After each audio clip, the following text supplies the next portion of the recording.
the most realistic online racing sim ever made. This is iRacing.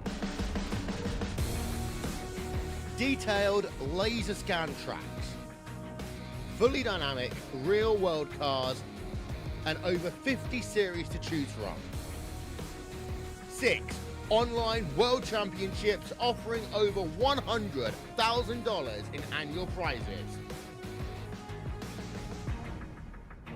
This is the original esport racing game. This is iRacing.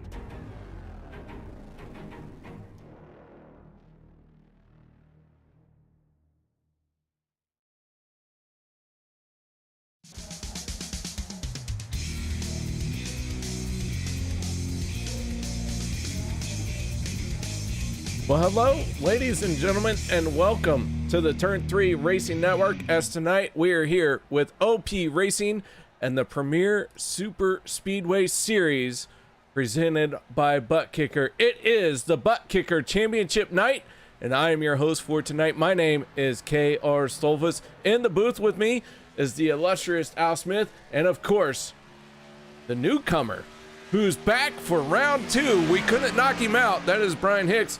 But we're going to kick it off by talking with Al. How you doing, Al? I'm doing well, KR. Glad to be here for what is going to be an exciting end to season number 10. 4 drivers here ready to be a champion. One, maybe a repeat champion. It's going to be an exciting night of racing on this racetrack. Underneath the lights, nighttime is the right time, and we are about to see some fast speeds, some great racing. We hope you strap in and get that popcorn that you love so much, KR. A little extra butter and salt for you tonight.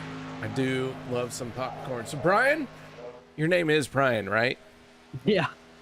Just making sure. I mean, you're nobody important, so I didn't bother to learn your name last week.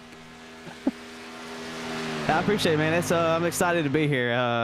I had a blast last week, and I'm excited to be able to help you guys close the season out. So I appreciate y'all having me. Well, we are happy to have you here tonight as well. So thank you for coming back for a little bit more abuse. It's not easy to do that, you know, so here you are once again. But it is the ButtKicker Championship Night. We are down to the final 4 drivers, and that is Gabe Butler, Logan Helton, Kevin Freis, and Zach Workman. And these guys are going to be laying it all out on the line here tonight, qualifying the first order of business. And as they make their way around the speedway, and while I have to reset everything because of reasons and technology, guys, who are you watching on the speedway? Well, right now I was watching the 26 of Hunter Reynolds making his lap. He should be getting the checker flag this time off of turn number 4. Right now, Kevin Freis, a championship hopeful, on the provisional pole with a 50.29. Let's see what Hunter Reynolds will come across the line with. Reynolds will jump to the 17th spot overall. So right now, our 4 championship drivers all inside the top 10, sitting 1st, 3rd, 4th, and 6th so far here early on in qualifying, with just about a few minutes left here in qualifying, KR. So a lot of good cars up to speed. Brian Wang, he was in the championship hunt. He is going to be one of those drivers trying to be a spoiler here tonight. He's out for his qualifying time. Looks like a little off the pace in his Chevy Camaro as well. All right, we're going to step away for the national anthem, and we will be back with tonight's official starting lineup in the ButtKicker Championship Night. We take you down onto the track for our opening ceremonies. Ladies and gentlemen, please rise. Please remove your hats. Oh, say, can you see by the dawn's early light what so proudly we hailed at the twilight's last gleaming?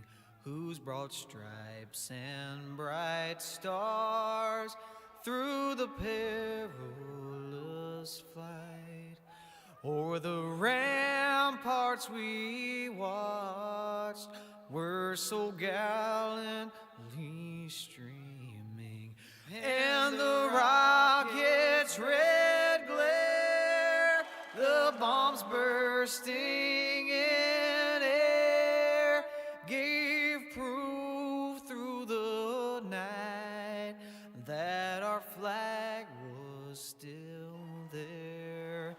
Oh, say does that star-spangled banner yet wave o'er the land of the free and the home of the brave.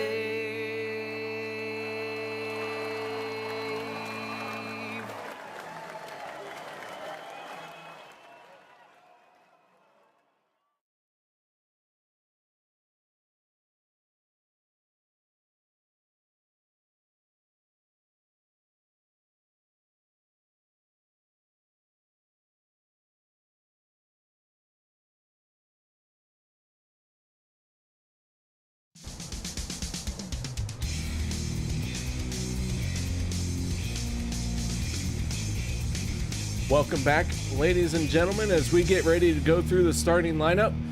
Both me and Al Smith have the official score sheet. Let's get right into our starting lineup for this one. On the inside of row number one of our championship contenders from Team ButtKicker Esports, that is the 25 of Kevin Freis. To his outside from Dale Cup Games, that is the 027 of Steve Karosik. Sebastian Marin in the 23 on the inside of row two. To his outside, championship contender, the 63 of Logan Helton. Gabe Butler, our third championship contender, on the inside of row number three. Also from Team ButtKicker, that's Kevin Freis and Gabe Butler, both inside the top five for qualifying. Josh Milam on the outside of row number three. Anthony English in the inside of row four, and our final championship contender, Zach Workman, on the outside. Eric Laurie and Peter DeBorgia make up row number five. Row number 6 will be the 04 of Mark Mann. Vicente Guerrero will start to the outside in spot number 12. David Booth and Jeffrey Crosby will start 13th and 14th. And the Florida native, Andy Brigante, in the Lamborghini number 13 will start 15th. John Guerrero in car number 59 will roll off 16th. On the inside of row number 9 will be Cody Nagels and Daniel Holloway to his outside in the 21. And your row number 10 will see Casey Gilchrist and Hunter Reynolds in spots 19 and 20. Zach Fritch in the 12 to the inside of row number 11 with Jeff Crosby Sr., Sean McCarron, Dave Hunt for row number 12. Row 13 will be David Overstreet, Nathan Warren, Brian Wang in the 05, and Rick Zebrands in the 4. Sean Stevens, Jim Mayer for row 15. Jimmy Reynolds, Richard Sanchez for row 16, and Rob Connors in the 33, making up the final starting spot here tonight. And an extra lap under the pace car. Not sure what happened here. Yeah, Mark Mann coming down pit road. Wow, I was not ready for this. I am looking for our race control here tonight of Matt Wagner. I do not see him, so I do not know why we're doing an extra lap. And I'm sure Mark Mann came down pit road. He's got some damage to the 04 KR, so something happened on the pace lap while we were underneath our grid. But the back side of the Batmobile, well, she's crunched up a little bit. Let's see. Lights are out though. The lights are out. Yeah, I don't know. I have no idea what's going on. So hopefully we'll figure this out before too long. But I have a feeling this is something we're just going to have to brush under the rug. Brian, did you hear anything? I didn't hear anything as far as why they extended the caution. I just assumed they did it for us. Oh, yeah. Yeah, they did it for us because they care. I think that the electric Mustang had a little overcharge. It needed an extra lap. Good Lord. Oh my gosh, the electric butt stain. Get on the charging it station. finally decides to leave the racetrack, and here we go. The 25 of Kevin Freis gets the green flag. We are officially underway once again, and Sebastian Marin makes no hesitation to make a move to the outside.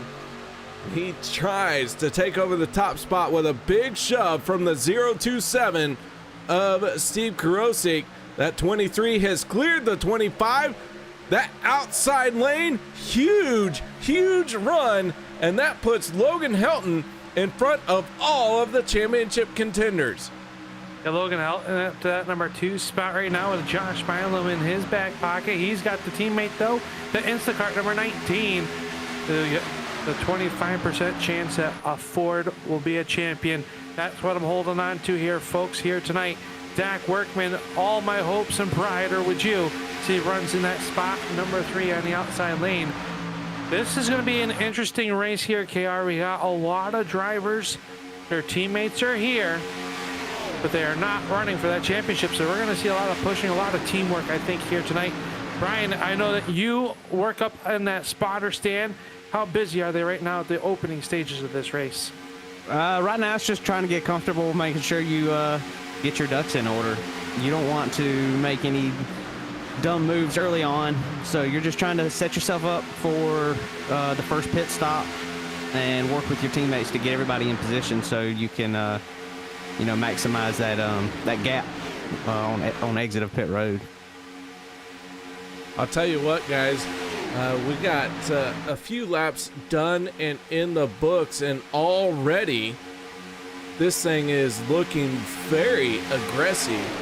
And I couldn't tell you why, because our championship leaders, Sebastian Marin in front of Kevin Freis and Logan Helton, but the rest of our championship contenders, they're not up front trying to mix it all up yet.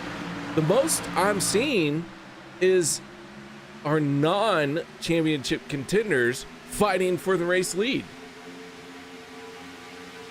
Yeah, and that's, you got to remember though, KR, we have 33 cars in this race.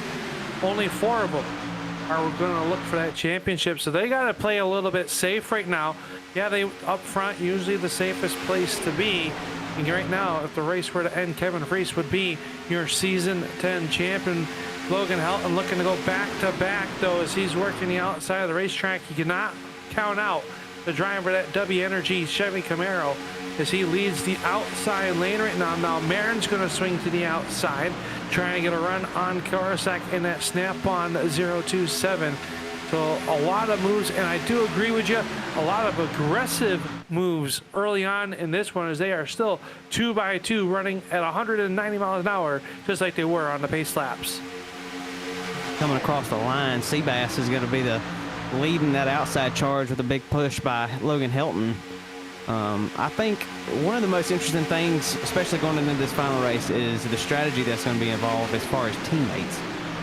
You've got with Helton's teammates, he's got 4 teammates working to help one car. When you got in the other, I know there's 2, the 25 and the 88. They're gonna have to split their resources, so you're gonna see a lot of strategy involved with teammates. You're gonna see guys maybe not pushing so hard if they're behind an opposing driver, or maybe backing lines up. So that's gonna be something that's really interesting to watch going forward. All right, speaking of teammates, let's go ahead and take a look at our race info for this ButtKicker Championship Night presented by ButtKicker. Season 10, this is our final race of the season. And for the championship 4, points do not matter. You just have to finish this race in front of the other 3 drivers. So what does it take? Well, for me, that means that you have to have all the help from your team that you can get. Now keep in mind, Team ButtKicker has 2 drivers in the championship battle. Now that could be a good sign for them, but they are having to split duties between their 2 drivers. Every other team that is in this championship battle, they can put all their muscle behind their single driver that's in the championship 4. And of course, I do want to give a huge shout out to everyone who has made season 10 possible. So thank you very much to Tammy Helton, who is saying hello. Thank you very much to Kevin Nagels, who is cheering for Cody.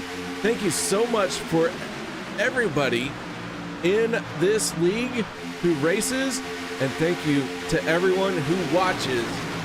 We all appreciate it. We all love it. And you just gotta say thank you to each and every one of y'all.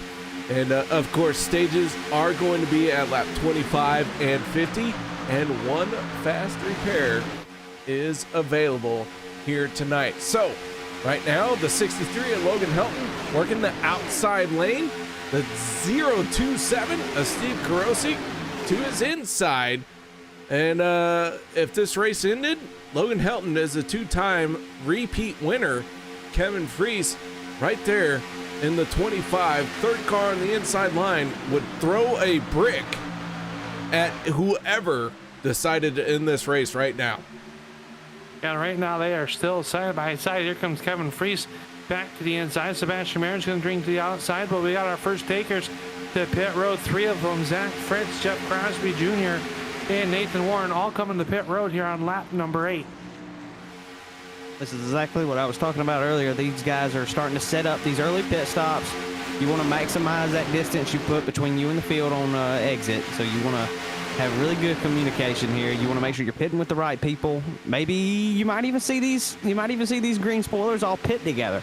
They kind of want to stay near each other if they can't figure out a way to get away. So keep an eye out on that. You know, Helton's up in the high side, and so is the 19 of Zach Workman. So they might be on the same strategy call if they can't get down with the teammates. But I assume you're going to see a couple more pull off. You see 6, 7 of them right now. But Helton leading the point coming to the line. On the pit road. Oh, Andy Brigante in trouble as he tries to get on the pit road. He is in the grass. Not only is he going to suffer from making that mistake, but also he will be handed a penalty for an unsafe pit entry. So a double whammy for Andy Brigante. Logan Helton in the 63 staying out. Kevin Freis, Gabe Butler, 3 championship contenders on the inside line. One of them just to their outside, and Zach Workman. And here comes Logan Helton, the first championship contender to hit pit road. Al, this kind of is looking like a wild setup for stage 1. It is. Right now we got a split segments here. I was just noticing though on the front of Helton's car, a little bit of damage to the front of that car. So keeping an eye on them to see if maybe they work on that. I don't think they will under green flag conditions, and he will stay in the original car. So a little bit of front end damage on there. He'll come out with Brian Wing right behind him, Daniel Holloway, and the 95 of Jim Mayer, Rick Seabrands also. So 5 cars there to come out here in order to work off of there, but Kevin Freis still your race leader. He will stay out this time. That lead group still 2x2 racing. They're all at the front of this one. 3 of our 4 competitors not coming down pit road. And right now the race being led by that Kellogg's Cornflakes, number 25 of Kevin Freis. Yeah, Kevin Freis is doing really well working with the teammate of Gabe Butler. I'm sure they have everything, all their ducks in a row right now for their next pit stop in the next several laps. I was a little worried about Helton's pit entry. He and his teammates, they were kind of spread out coming in, so I was worried about them getting formed back up on exit. They seemed to do it pretty quick, but and actually, to the avail of that first group that came in, they came out in front of them and managed to hold a little bit of a lead, but they're getting challenged right now. I do want to give a shout out to everyone who has chimed in for their favorite driver in YouTube chat. Thank you very much for saying who you are rooting for. Miss Maxine cheering for the 63. Of course, we have Kevin cheering for Cody. Tammy Helton cheering for the 63. So Al, it sounds like it's a 2-1 right now for Logan Helton. However, Logan is being beat at the moment by 3 of the 4 championship contenders. Yeah, and right now Logan's the first one to come down pit road as they cross the line, putting 13 laps into the books. They start lap number 14. Remember, this stage will end at the end of lap 25. I assume that we will see pit stops coming up here for these lead pack cars, but as Brian was mentioning, interesting to see that the second group, the second wave of pit takers beating that first group time and time ago this season. We've seen the drivers that hit pit road first usually will cycle out to be your race leaders. That's not the case so far in this race early on, as the group with Logan Helton beat that first group. So interesting to see as they all come down here, as Josh Milam leading the field now in front of the 25 with Kevin Freis. Zach Workman still on the outside lane. He's got to start thinking about getting down low to be able to make it the pit entrance safely. Yeah, them guys up front are trying to, drag that fuel out as long as they can. And honestly, they might be hoping for a caution, as back in the second pack with all the pitters, they're 3 wide back there and not holding anything back. Like, everybody wants to lead this second pack to, and it's probably hurting this field more than anything. It's really helping the leaders that are currently still out on a racetrack. I'm really surprised that they're racing this hard. And if I was Logan Helton, I don't know if I'm wanting to stay right here. If I'd get back in. As a spotter, I'm telling him, find a way to get out of the situation you're in and just fall in behind all these guys. I don't want to get caught up in some mess, but.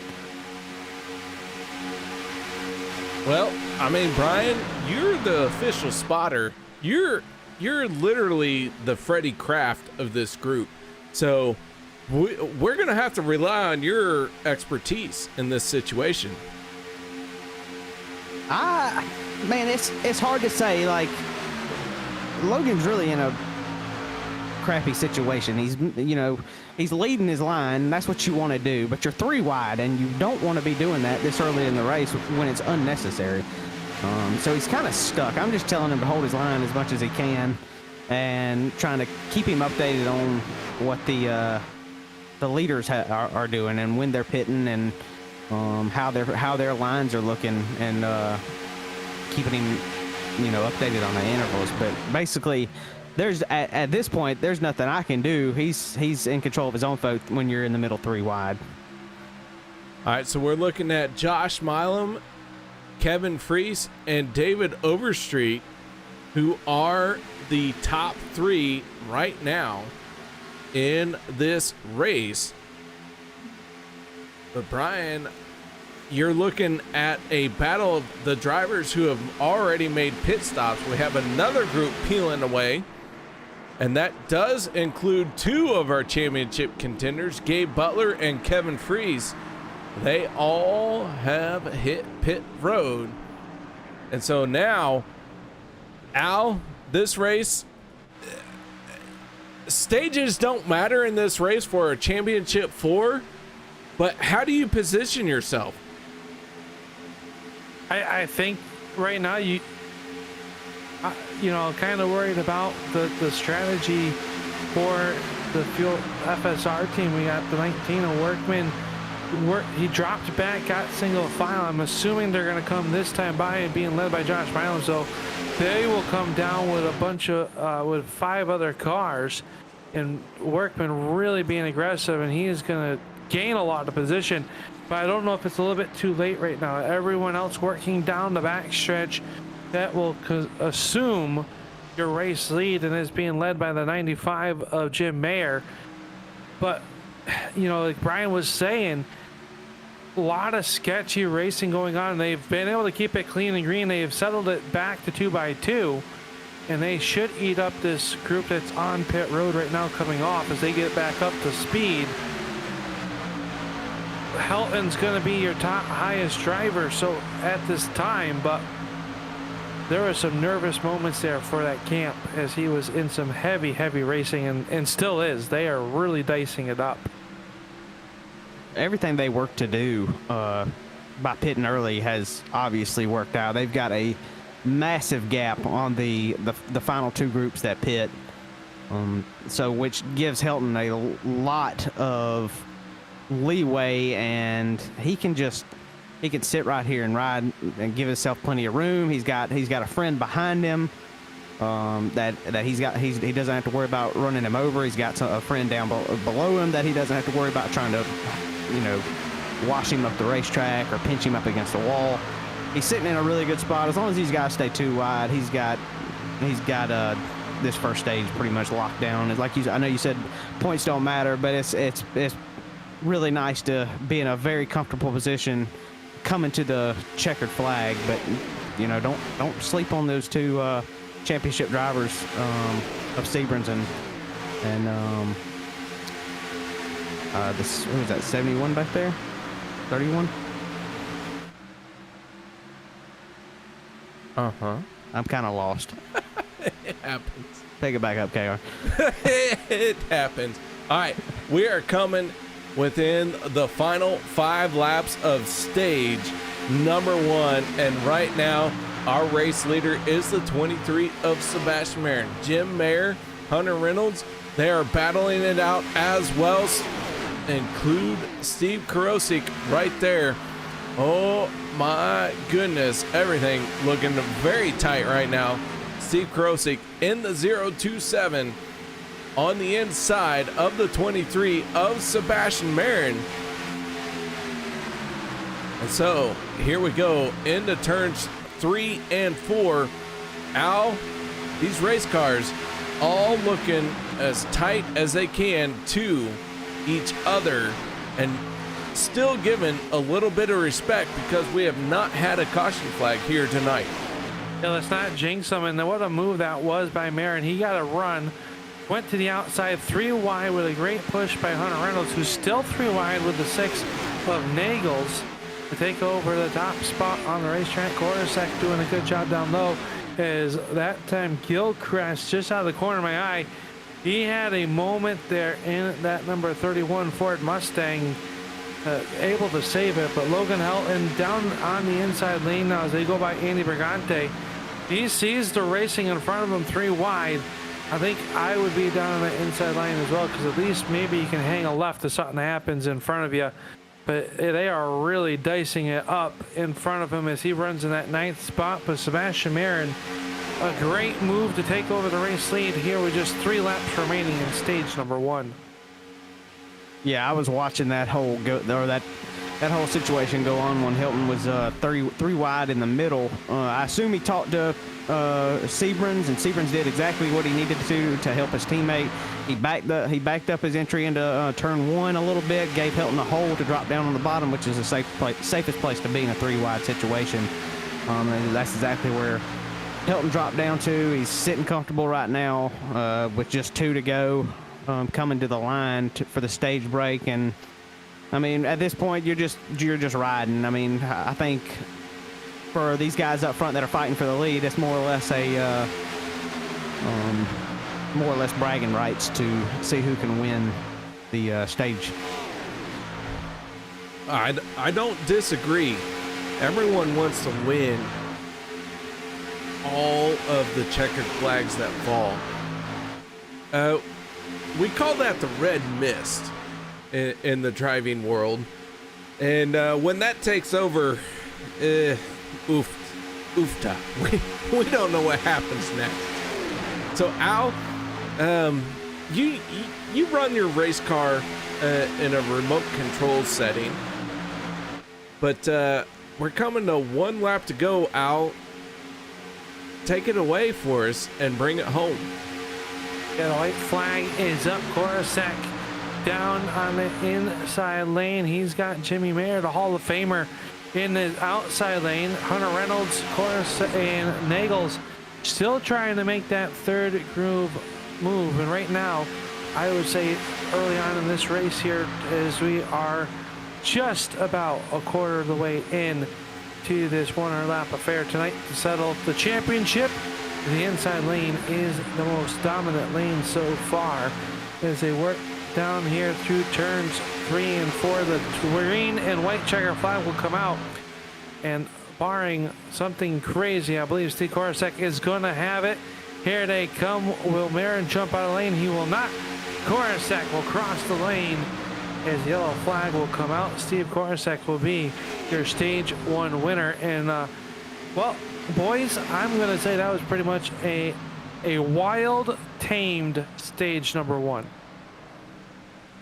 Yeah, I completely agree. It had its moments, but I mean, the strategy played out the way I think everybody or the certain guys wanted it to play. If I'm Gabe Butler and Kevin Freis, though, I'm trying to figure out what we need to do, because I feel like stage 2 is probably going to go about the same as the first stage, but I'm trying to figure out what we need to do as far as pit strategy to get out in front of these guys that are pitting early, whether it means pit with them, pit earlier than them, or pit, or drag it out again and just figure out how you can get back together sooner and pick the speed back up. But that's something that would be worrying me if I was Gabe Butler and Kevin Freis right now, is the fact that I'm nowhere near the lead championship contender at the end of that stage break. So you've got to get your ducks in a row for the final stage this early in the race. All right, Brian says it best, but pace car is out on track, so we're going to step away for a moment. We're going to take a quick break. No one go anywhere. We'll be back with the start of stage number 2.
racing. You wanted the best. You got him 4 abreast. Often imitated, never duplicated. The greatest show on dirt. The World of Outlaws.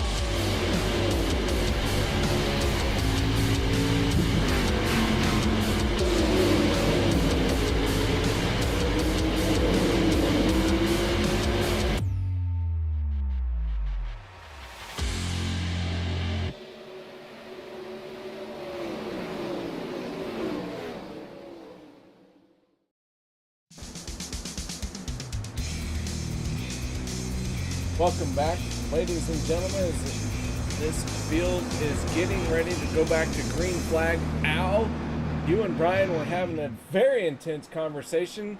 If you could summarize what was going down between you two, I'd appreciate it.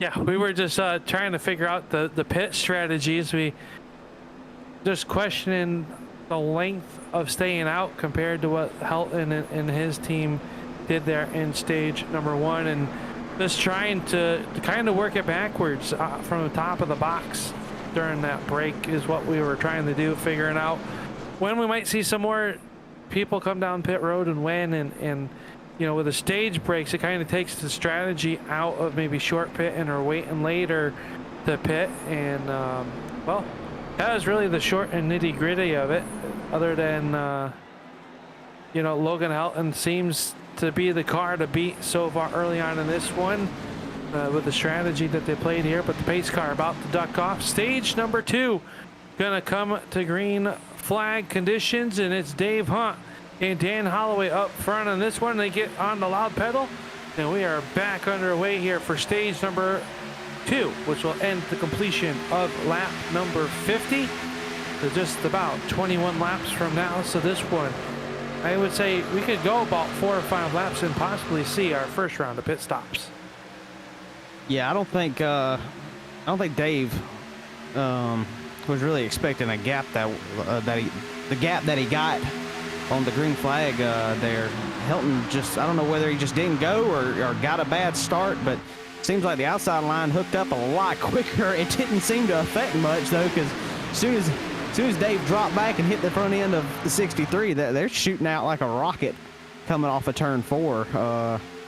But just keep an eye out on this pitch. Like Al said, pits are going to come up real quick for some of these guys that are playing strategy. I expect to see the same thing we saw in the first stage in this stage.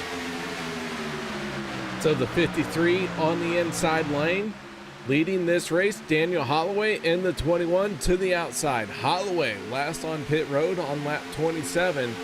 Dave Hunt last on pit road on lap 18.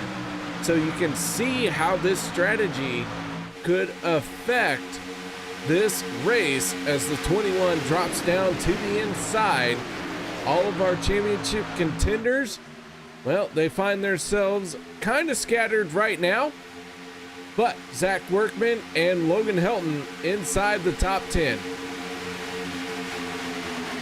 They are working side by side. Now we're seeing that middle lane kind of be the preferred lane right now early on with this stage. Is now, look, Sebastian Marin drops down. That'll leave the lead car to be that Instacart Ford Mustang of Zach Workman. He's got his teammate Josh Milam. We know what kind of pusher Milam could be. How about the 9 of Nathan Warren in that 9 Toyota, working down the back stretch in the turn number 3. Good time to see Nate Warren in the first time inside the top 10 this season. Or not this season, I mean tonight. Nate, please do not send any hate mail to KR for the my comment. I'm sorry. Yeah, Sebastian Marin leading coming to the line. That outside line's just trying to get formed up. I don't know whether they're really trying to challenge for the lead or just kind of feel it out into the first round of pit stops. Everybody knows they're coming early. So there's really no reason to fuss right now. If I'm Workman, I'm just kind of holding steady, a pretty wheel, letting Milam do all the work, and try to get me out and clear Sebastian Marin, who obviously knows how to lead a line. He's done really well tonight, leading every line he's been in. He finds his way right back to the front if he falls out of it, and so coming off of 4, it's going to be Marin just over a car, or just about a half a car length. Few drivers hitting pit road. John McCarrick, Casey Gilchrist, and Jeff Crosby Sr. on the pit lane. We stay too wide right now. Sebastian Marin in the 23 is our race leader. The 19 of Zach Workman leads the championship contenders for the moment. So with that being said, Al, the 19 is in control, but these pit stops that are going to happen here within the next few laps could determine a whole lot. Yeah, we said inside lane right now is now early on. We have Sebastian Marin and a slew of drivers, including Logan Helton, coming to pit road. And just like that, the Fuel Sim Racing team drops down to the inside. Workman and the 7 of Milam dropping down the inside. So maybe not going to stay out as long as they did in round number 1 here, or stage number 1, I mean. They work down the backstretch. It is Zach Workman leading the field over Josh Milam. And it might come down to where you have to win here tonight in order to take home that big championship trophy. We'll see if they come to pit road this time off turn number 4. Yeah, like I was telling Al during the caution, if I'm Workman, I'm going to try to get my teammates lined up, and I would have come that time by. I would have tried to see what the gap would have been coming off of pit road with that trying to line up with that first group. And with Gabe Butler and Kevin Freis, you've got to figure something out. You can't do what you did in the first. If you want to do it in the second stage, by all means. You can't do what you did in the first stage in the final stage. You're going to cost yourself a chance at the championship because there was a massive gap. You cannot do that. If you want to do it right here, take notes of what Helton and that first group's doing, and use it to your advantage in the third stage. But you've got to figure something out. You cannot leave yourself in a vulnerable position because of late pit stops when you obviously seen that the first group that comes in as early as they do gets such a massive gap.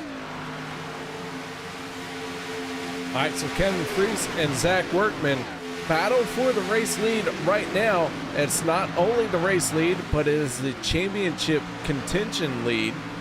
And the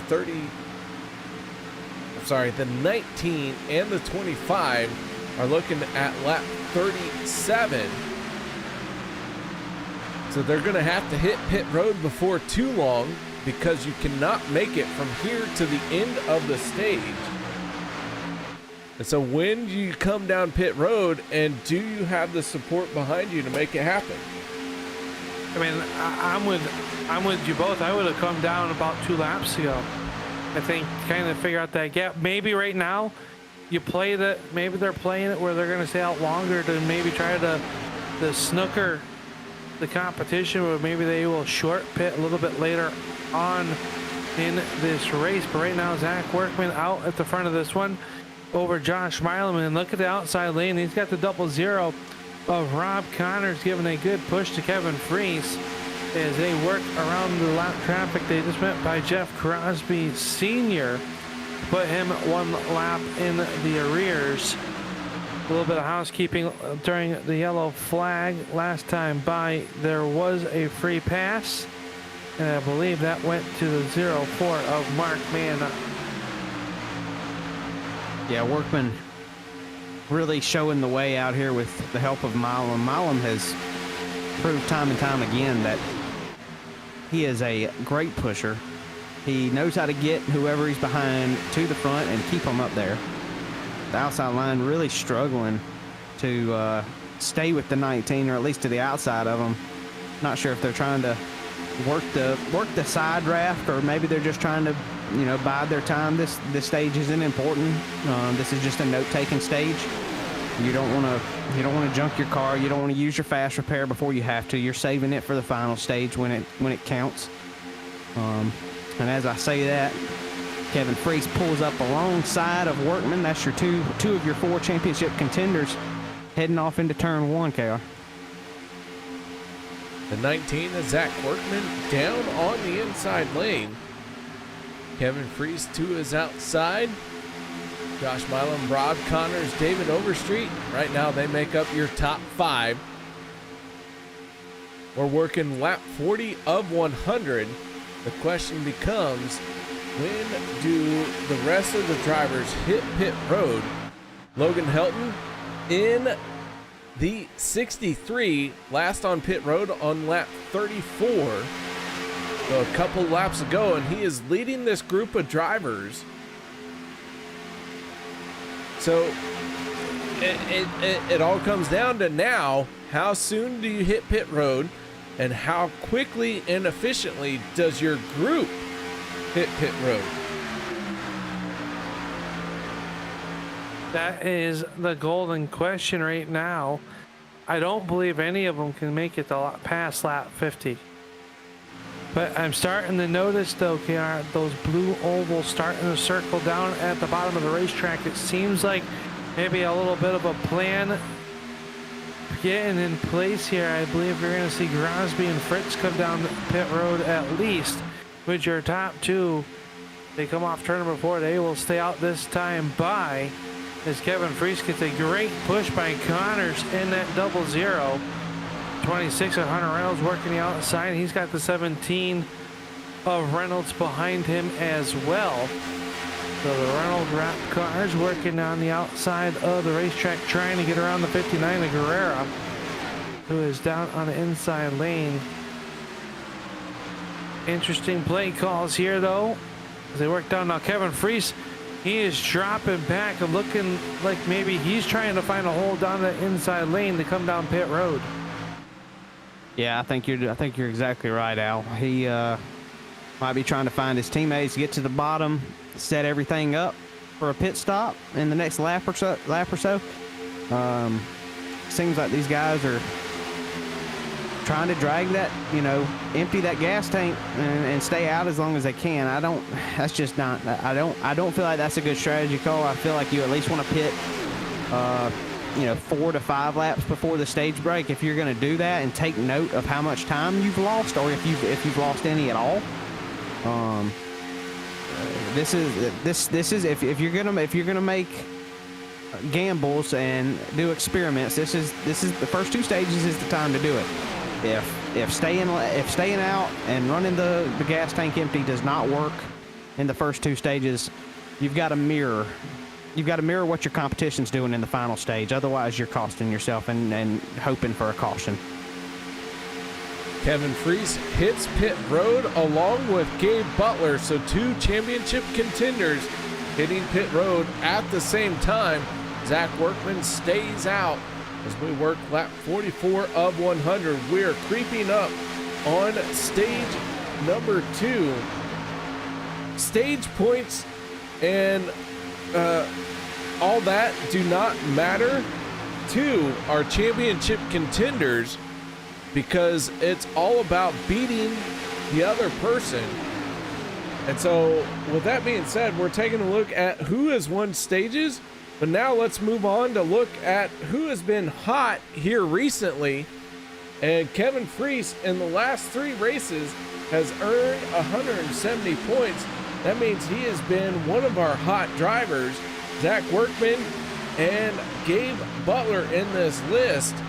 But of the drivers that are not here in our championship 4, that's Logan Helton. So you got to wonder what happened to Logan Helton, and can he keep going in this one and be a threat?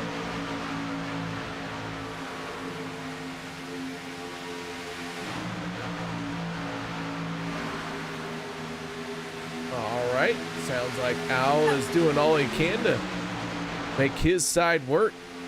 So Zach Workman has not hit pit road this lap. So Brian, if you're Zach Workman's spotter, you've seen everyone else come down pit road. How do you feel?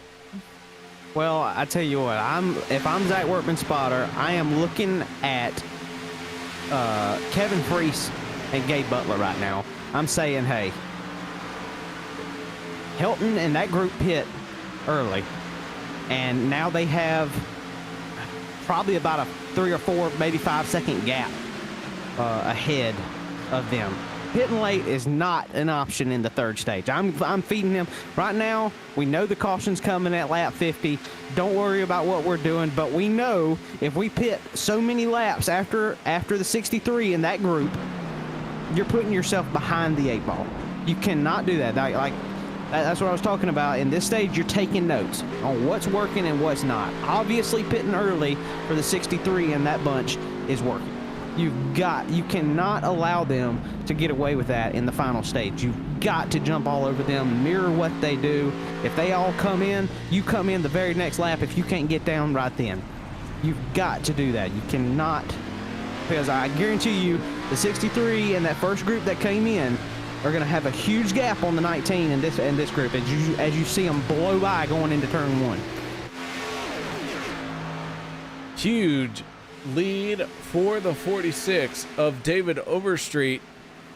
The rest of the drivers that you mentioned that blew by, they're going to catch up to this group that is hitting pit road.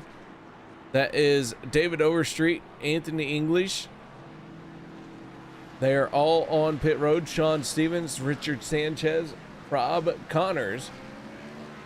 But Sebastian Marin, Steve Karosik, Daniel Holloway, and our championship contender, the 63 of Logan Helton, they are going to be our lead group when this all settles out. So, Al, you back yet?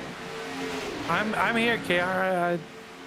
I didn't know how to pick up after your last setup, so I apologize for that. But Logan Helton doing a good job.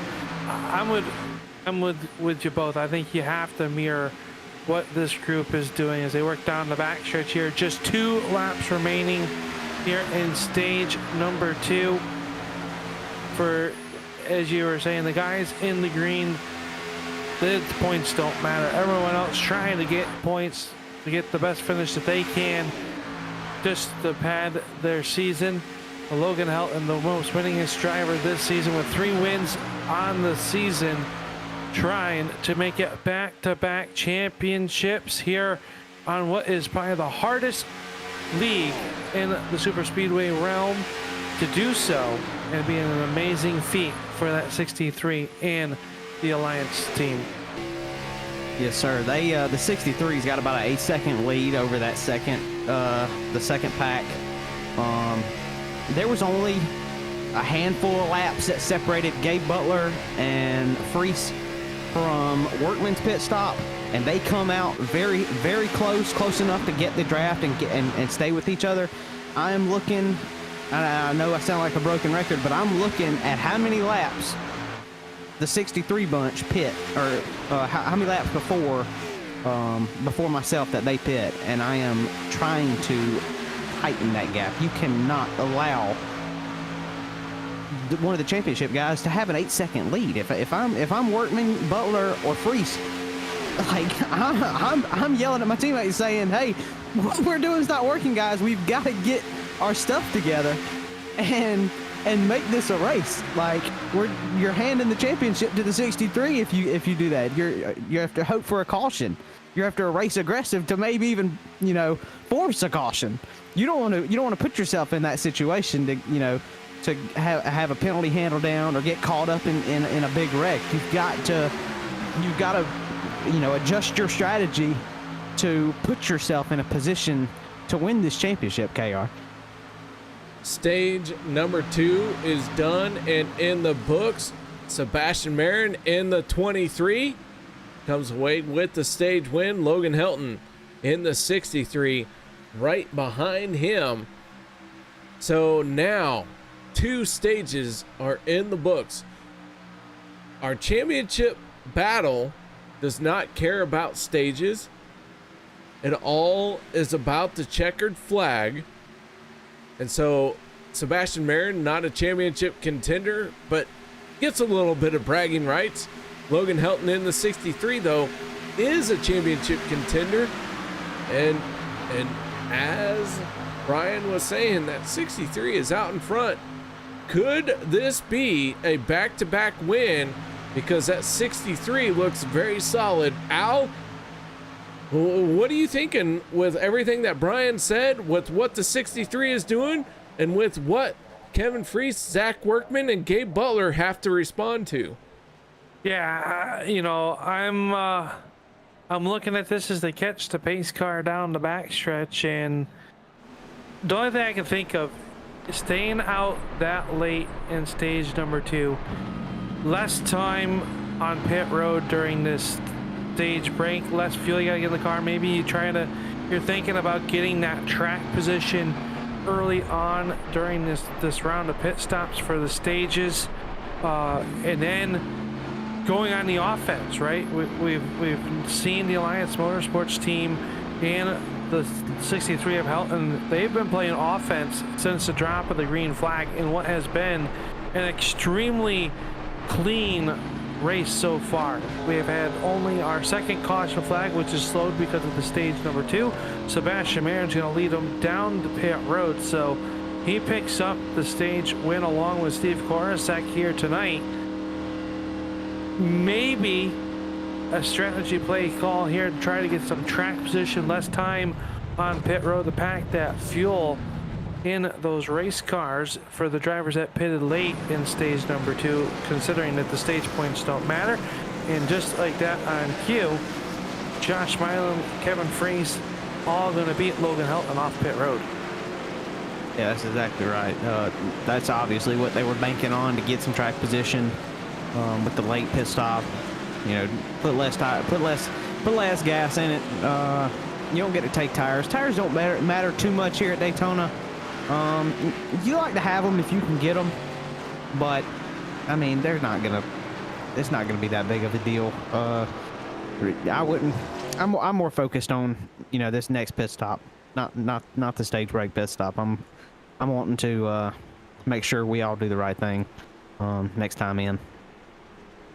All right, well, speaking of next time in, there's going to be at least one pit stop, probably even 2, because our fuel range is about 18 laps.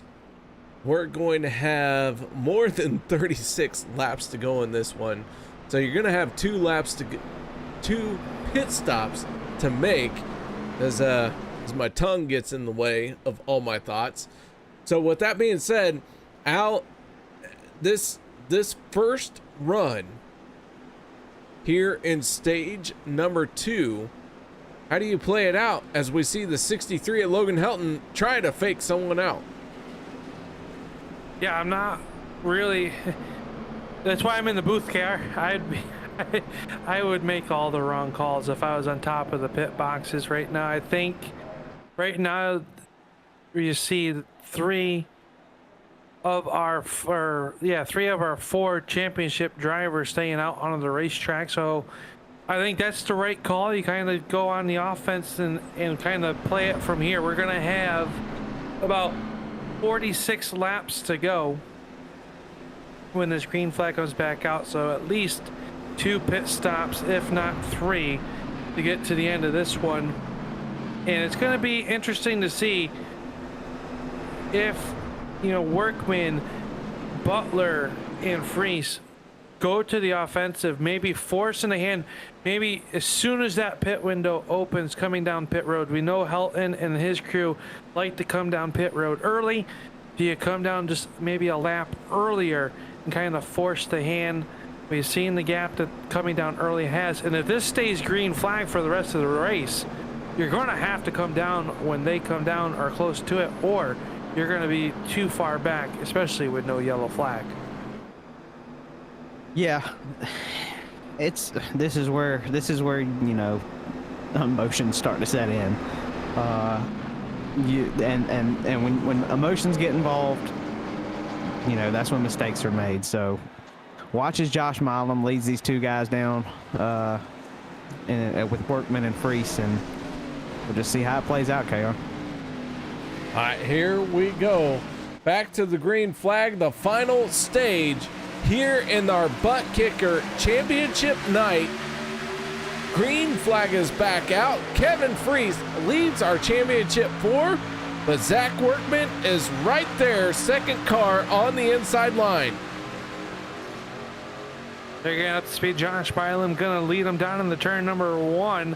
It is the number 25 of Freis to the outside. He's got Peter DeBorgia giving him a nice push in the Kellogg's box down the back stretch as they work it down here at the Instacart 19 of Workman. He's got some help there. They got Fritz in that number 12 right there tucked in. So teammates all around at 19 helping them push there.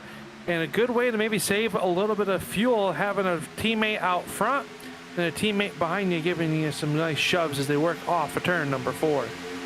Yeah, side by side, both rows, just 2 wide, probably 10 rows deep. Everybody's staying pretty calm. But I got my eye on Gabe Butler. He's your 4th championship contender, and he is way in the back. He is at the back of this very large pack up front. Just biding his time. No reason to get up there and mix it up with these guys. Wait for the first round of pit stops to kind of separate things and, get yourself in a position to be there at the end. So, keep your eye out on Gabe.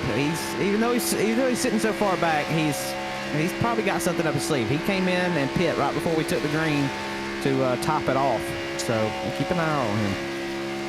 Absolutely, I agree. You can never count out the 88 of Gabe Butler as we ride on board with the 88. Looking off the nose, and he has been one of the drivers that we haven't talked a lot about. He's been hanging out at the back of this pack because he knows all you have to do is be there at the end. So he's been playing it very conservative, whereas Kevin Freis, Zach Workman, and Logan Helton have been trying to lead every lap of this race. And we got 3 wide action right now. Kevin Freis in the sucker hole, as I call it, the inside or the middle there. He's got Milam down low. Korosek, our stage 1 winner, being pushed by our stage 2 winner of Sebastian Marin. And they've got Cody Nagels up there in the number 6 now. Korosek going to go from the top floor to the bottom floor. He hit that ejection button. Says, I am getting away from that outside wall. We're going to go down to that yellow line, do some painting as they are still 3 wide down the back stretch. Just 2 rows deep, though. Not a lot of takers in that 3rd line. We see it work a little bit, but how many cars up top do you actually need to kind of battle that inside lane, which seems to be the preferred lane here tonight at the Daytona International Speedway?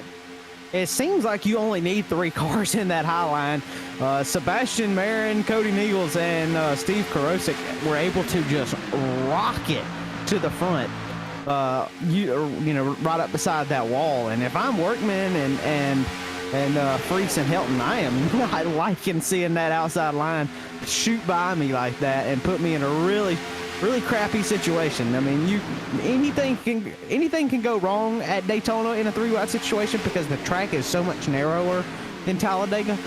So you've got to be extremely careful how you come off these corners. The car's going to want to wash up. This thing doesn't have gradual decrease of banking on the exit like Talladega does. So the car washes up and it puts people in 3-wide situations in a very, very scary situation. So as a top 4 driver, if I'm in a 3-wide situation, I am trying to stay as still as possible. You don't want any movement in that car. You want to try to just keep your stuff clean. Don't cause anybody to wreck above you. But right now, Workman and Helton's in the safest lane as they're back to 2 wide.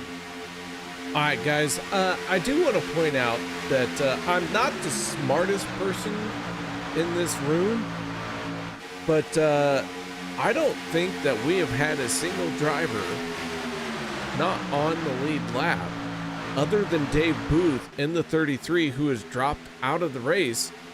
As far as I can tell, every time we've looked at it, we have had every car on the track be on the lead lap. Yeah, we had Andy Brigante down 1 lap early on in the race, KR, after his pit road mishap. He got that free pass. And David Booth out of the race. Electrical issues, the gremlins getting to the 77. Not the way he wanted to end his season, but we know Booth will be back and be a contender next season. And David, thanks for tuning on in, and hope you're enjoying tonight's broadcast here that that we are putting on for you and everyone else that's watching. Make sure you hit that thumbs up. Let these drivers know you appreciate their efforts here in this season-ending race here. Race number 19. It's been a 19 grueling week season. These drivers, nerves of steel. I'm not sure how they do it, KR. I know I get anxious just watching them and calling these races with the moves that they make, being in the pack. I know how much concentration goes into it, how much these cars are moving around.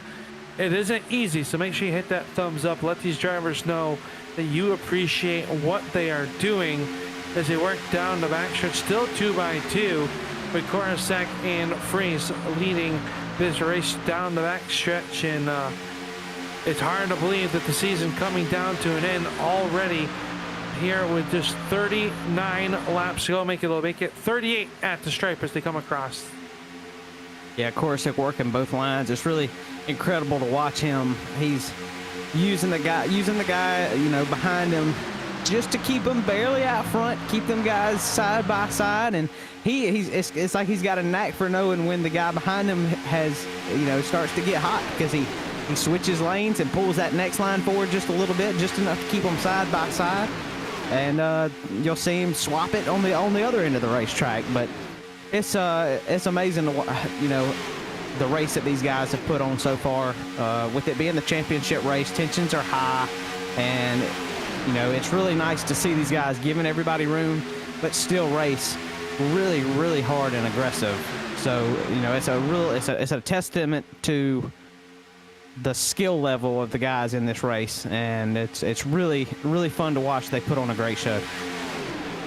Working lap 64 of 100. We are starting to get close to our first round of green flag pit stops, and I feel like I jinxed it the first time, but this race truly is going very, very clean for a championship race. Nobody wants to step out of line, especially a championship contender. Everyone doing what they can to hold true to their line and not put themselves in a bad position. But Al, I think as we get closer to the finish of this race, our championship contenders are going to start mixing it up a little bit more. Their teammates are going to start pushing them a little bit harder, and it's going to become quite the battle. Yeah, I think, that time, look at the 40 at the board. You got a little bit loose after a shove, I think, from Crosby off of turn number 2. I think we're going to see the pushing. We're going to see the side drafting get a little bit more. I know right now everybody in this field knows what's on the line, KR and Brian, that they are racing with more respect. They're racing hard, but we're not seeing the pushes that we were accustomed to seeing in the first 18 races. I feel like the pushes are coming, but the pushes are more from teammate to teammate and not someone just trying to help move forward, just based off of what I'm seeing so far early on in this race. And I think that really plays into tonight. I mean, you have to have your teammates if you're one of those 4 drivers. You have to have a teammate, having maybe, you know, some support from a friendly team that can help you get to the front if you get out of short or even out of place from your team itself. But right now, everybody doing a good job minding their P's and Q's. But that pay window starting to get greased up. 66 laps into the books. They're working lap 67. It is getting down to the nitty gritty for the end of this race. Who is going to be the champion? Who is going to win the race? It's all on the line. But you have to win the race to win the championship. That is the question everybody is asking right now as they work down the backstretch. Yeah, I'm not. If I'm a championship driver right now, I'm not too worried. obviously they're mixing it up pretty good up front. The top 4 or 5 cars. But if I'm Helton, if I'm Gabe Butler, right now I'm just riding. There ain't too much to worry about right now. If you're not around your teammates, don't worry about it. The first round of pit stops will get you with your teammates. I think by my calculations, these guys up front probably have around 5 to 6 laps left. I'm surprised you hadn't seen a first group peel off to try to open that gap up. I'm sure these guys have it the math figured out in their head how far they can go and pit as early as possible without making a three stop call. But I don't know, man. I imagine that you'll see the early pitters pit in the next couple of laps to try to, see what they can do as far as opening up a gap. But that first round of pit stops is when you're going to get your help behind you if you don't have them already, KR. Well, Steve Karosik leads this race. Kevin Freis battles in the outside lane to try and win this race, but he is out in front of Zach Workman and Logan Helton, and then it is Gabe Butler as far as the championship contenders. Gabe Butler is well down the running order, but I gotta tell you, I think Gabe is choosing to be where he is at because this race has been relatively calm, and at any moment I literally am holding my breath lap after lap because I think these guys are always on the edge of starting to tear things up, but right now they're holding that edge very well, and that's why they're in the Premier Series. We're starting to see that line get formed up on the inside, which usually is a signal to us that they're going to be coming the pit lane sooner than later. This time by, there'll be 29 laps to go in this season-ending race, and the inside lane getting longer. The outside lane, well, they're trying to make a move to get down to the inside. Everybody stays out this time by. I am with you, Brian. Surprised we haven't seen any takers trying to come down pit road early on, and this one is Workman pokes the nose out in front, maybe getting a little bit hot in that 19 as he's been tucked up behind Milam since the green flag has come out. They work through turns 3 and 4. They are 3 wide behind them. Sebastian Marin working the outside of the speedway. He's got help by the 6 of Nagels. And these drivers really pushing the outside. They got the 14 of Vicente Guerrero in what I would say a retro paint scheme back to the old good old days of the IROC series. As we got some takers down pit road being led by Logan Helton and Kevin Freis coming with them this time. No surprise there that it's Helton leading the first group in, or at least his team. I had a feeling that it was coming to that. You started seeing guys start dropping to the back and or trying to find holes in the bottom. But while you were talking, KR, I was back there watching Gabe Butler, and I think he probably got the life scared out of him. Andy Brigante in the 13 had hit the apron in the middle of 3 and 4 just a few laps ago and got real loose and stacked the entire back of the field up. He managed to gather it up, and nobody got into him or got into each other. So that was really good. But I imagine it gave Gabe Butler a scare as you see a ton of guys enter pit road here. Another group of drivers on the pit lane, and that leaves Anthony English in the 44 all by himself as this race continues to march on. So Al, the 44 of Anthony English, very slow and compared to a draft pack, and everyone will hit pit road but him. Logan Helton in the 63 could possibly be the driver who takes over the race lead.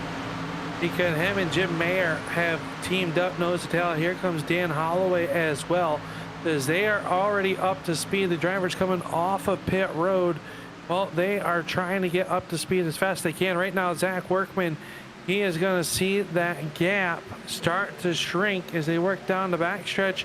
And it is going to be close between there as Workman leads it over Freis and the 23 of Sebastian Mayer. And here comes Logan Helton in the number 63. He's working the extreme high sider on Brian Wayne Korosek.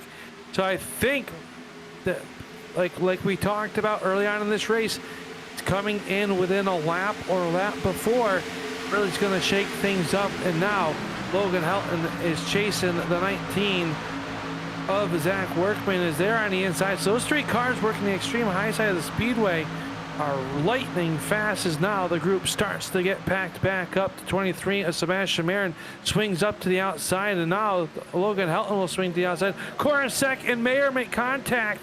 So there is some contact between Korosek and Mayer. We stay green, but that loses the 63's draft and help for the time being. He picks up a friendly foe behind him, the 23 is Sebastian Mayer. Yeah, Workman and Freis and Milam did exactly what they needed to. They saw Helton and that group come in just a lap or two before. They knew they needed a pit. They couldn't let him get too much of a gap, and it worked out perfectly. Helton wasn't able to get out front like he had been early in the first two stages. And now Workman sitting very comfortable with all four championship contenders, or the other three championship contenders in his rearview mirror. We have 26 laps to go right now. Zach Workman out in front of this field. Not only is he a championship contender, but he is our race leader. Come around with 25 laps to go. They will have to make one more pit stop. And so this final pit stop is going to be one that is very important. However, you have to gamble it on what you think that yellow flag will be here within the last 18 laps, because keep in mind, we will use 2 attempts at a green-white checkered. Well, and I'm noticing right now Zach Freis moved up to the outside lane in front of the 63 of Logan Helton. Now Freis on FSR, he's got Zach Workman and the 7 of Milam in front of him. Here comes Crosby. So FSR holding the top 4 spots. Zach Freis kind of dragging back that outside line right now early here with 24 laps to go. A little bit of a team play per se, maybe. We don't really know, but Zach Freis trying to work that outside lane, and Zach Workman leads this race with 24 laps to go. Checker flag were to fall this time, it would be Zach Workman, your season 10 champion. When does Logan Helton back up a little bit and try to slingshot and go that 3 wide? Will Sebastian Mayer and Korosek go with him? We saw 3 cars be really quick on the extreme high side of the speedway. Do they swallow up the 12 of Freis? That time off turn number 4, Helton looked, but nobody was going to go with him. Yeah, this is where Helton has to not get into his own head. He knows that the 12 is going to try to, the 12's working to do whatever he can to help Workman get that win and win the championship. So Helton has to not get in his own head. He knows the 12's working against him. And you've got to pit one more time. There's no reason to get in your head right now. Find out where your teammates are, work with them to try to get yourself in a good position for the final pit stop. And just sit here and ride. Talk to your teammates, have a casual conversation with them.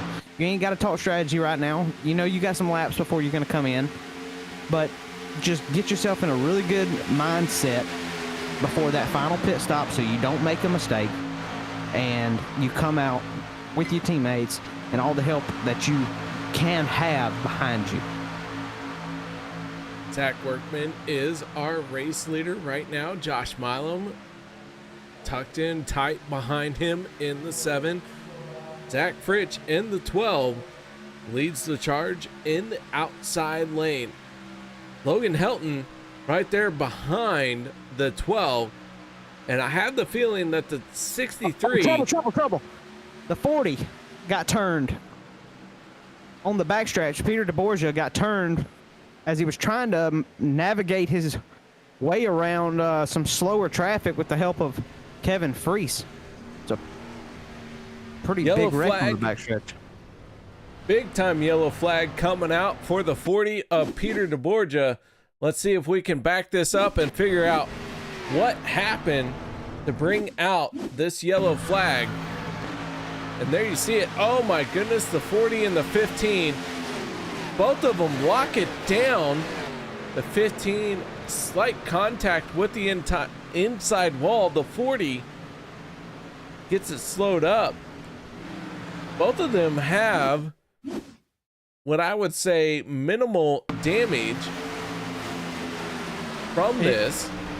And Kevin Freis, the championship hopeful KR, also involved. He was the car that was behind Peter DeBorgia. Maybe a bump draft gone wrong or just a slight movement in the wheel at the time of a bump draft. But Kevin Freis also involved in that wreck, though he did not seem like to get too much damage. Yeah, we checked out. Go ahead. We checked out the 25's point of view, and it did look like he just got to the back bumper a little bit wrong.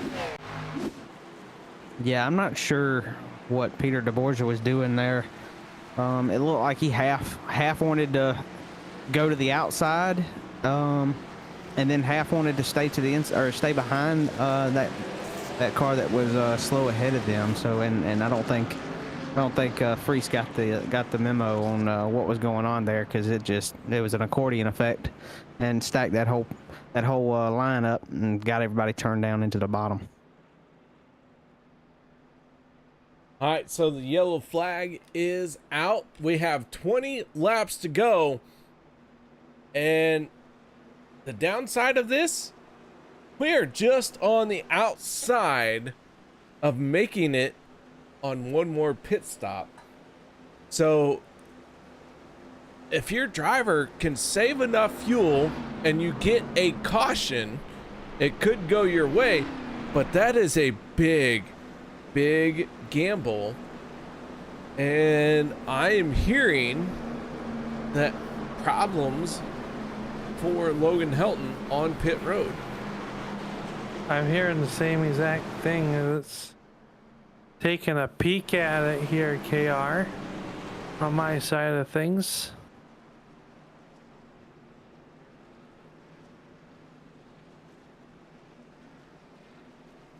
Came on the pit road with no issues. He's got Sebastian Marin in front of or behind him. Oh, he just locked it up. It looked like maybe a slight contact. Locked it up. Missed his pit box. So a costly mistake that puts Helton deep in his field as most everybody comes back down pit road to top off their fuel. We're topping off right now. Will they be able to make it here the rest of the distance if it goes green? Yeah, I think they're going to be able to make it. I think most of these guys, if I'm going to try to ride around in the field for maybe maybe 2-3 laps at most before I start charging my way to the front. If I'm one of these Championship 4 guys, you don't have to save much gas. I mean, you're saving it right now. I think these guys can go roughly 18 to 19 laps, depending on how much they save. Maybe be able to push it to 20, and I mean we're well within that zone there. So I think your Championship 4 guys are going to be solid for pitting. I mean, you're not wrong, but man, we're literally working lap 81. These guys can only get about 18 laps of fuel, 19 laps, somewhere in there. But how do you play a green-white checkered attempt that is very long? Meaning, right before you get the white flag, the yellow flag comes out. Yeah, I mean, it's we're going to see as we got to stack up as there's contact. Something going around with the 510 of Sanchez, and that's got damage to Josh Milo's car, who got in the back of Zach Workman as the green flag comes back out. Korosek jumps on the gas pedal there, so there's a little bit of a miscommunication or something there. As now Workman jumps to the extreme high side. He's got Milam and the 33 of Crosby as they work behind Sean McCare, but all eyes up at the front of this one. It is the 027 of Korosek showing the way over Dan Holloway and Sebastian Marin. They are 3 wide coming down the backstretch, coming at you, Brian. Yeah, Kevin Freis jumps to the middle, right in there behind Sean McCara, and thought he was going to get a line moving. Workman with a little bit of damage to the rear end because of that stack up right before the green flag seems to be rocketing into the front. Freis finds himself back to the outside and going to try to grab the coattails of that outside line, and they are super tight heading down into turn 1, Cal. Oh my goodness, 3 wide. Zach Workman, big wiggle up on the top shelf. He was able to hold on to it. Steve Korosek trying to make his race car as wide as possible. Here comes the Candyman himself, Daniel Holloway. I will say, I do have a hard time saying Candyman in relation to a race car driver, because the original Candyman, that is none other than Mr. Curtis, someone who I worked for, has sadly passed away within the last few years, but a dirt car driver, and everyone called him Candyman because he gave candy away if you came up and asked for his autograph. His name was Bill Curtis.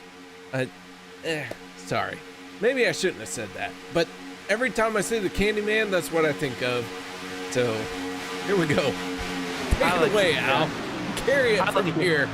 It's always good, to remember those that make an impact on us, and they, those type of people never go unthought of or unforgotten here as they work, as we watch this. I tell you, business is really picking up. The outside lane being led by the 19 of Zach Workman. He is trying to get back to the front. Kevin Freis now, he's working there. They are trading paint through turns 1 and 2. They are swapping the side drafts left and right. We were waiting for the action to ratchet it up, and right now we have it 3 lanes, 4 rows deep. And right now, Korosek showing the way with Zach Workman. He is trying to get back to the front of this one. They had this race in control, and they are still 3 by 3 as they come off a corner. Kevin Freis running that middle lane, though. If you're stuck in the middle, if you're not the lead car in that middle lane, I think you get a little bit nervous as you got the cars dancing all on the inside and the outside. Dan Holloway's car really starting to bounce around and move around there. We don't know the tire strategy that he's on, but those tires could start to wear out here with just 14 laps to go if he's only been taking fuel only. Yeah, I was watching Butler and Helton kind of holding the back of the field. I thought it was a pretty smart move, and the laps are winding down, but when they're 3 wide, you can only do this so many times before disaster occurs. I mean, the hornet's nest has stirred, and I thought Butler was doing the right thing by hanging out in the back. I guess somebody's done told him to go because the laps are closing down. But if I'm Helton spotter right now, I'm saying, hey, listen, they're racing really hard up front. It's only a matter of time before disaster occurs. Watch your mirror. Oh, there it is. Oh, one upside down. That is Cody Nagels. Kevin, your driver just hit it hard into the outside wall.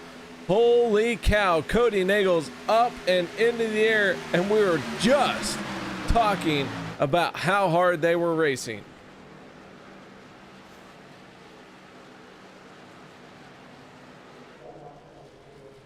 Zach Fritz involved in this one as well. His car is dog walking. That has backup car written all over it as he gets here. Cody Nagel's car limping down the backstretch as well. And all of that has put Zach Workman to the point, but he is separated from his teammates, which could be disastrous here on this restart. We'll have to wait and see what happens. We know that a slew of drivers involved, as KR is just showing it as they enter turn number 1 here. KR, we are on board with Gabe Butler, and Butler got a piece of it. We talked to Brian, you were talking about how he was riding out back and then decided to go. He was riding that outside lane, and he had some heavy front end damage to that Guinness number 88. Yeah, I think that was a bad call for him. He should have just stayed in the back. I mean, where he was. I mean, Helton was doing the right thing. Gabe was doing the right thing until he decided to go. You have a wall of cars sitting in front of you. There's no point in going up there and sticking your nose in it when you know a caution's going to happen. I mean, there's no point in running up there and exhausting your fast repair this early. You know, I say this early, but there's going to be less than 10 to go when we take the green. But I mean, look at the track position Helton's going to gain here by not having to go in and fix damage. You've got to be smarter than that. If you see a wall, if you see a wall of cars that you cannot get past. Well, I'll tell you what, we have 11 laps to go with this caution flag coming out. So that means everyone could hit pit road and make it to the checkered flag one way or another. And right now, our race leader, that's the 19 of Zach Workman. He finds himself out in front of this field.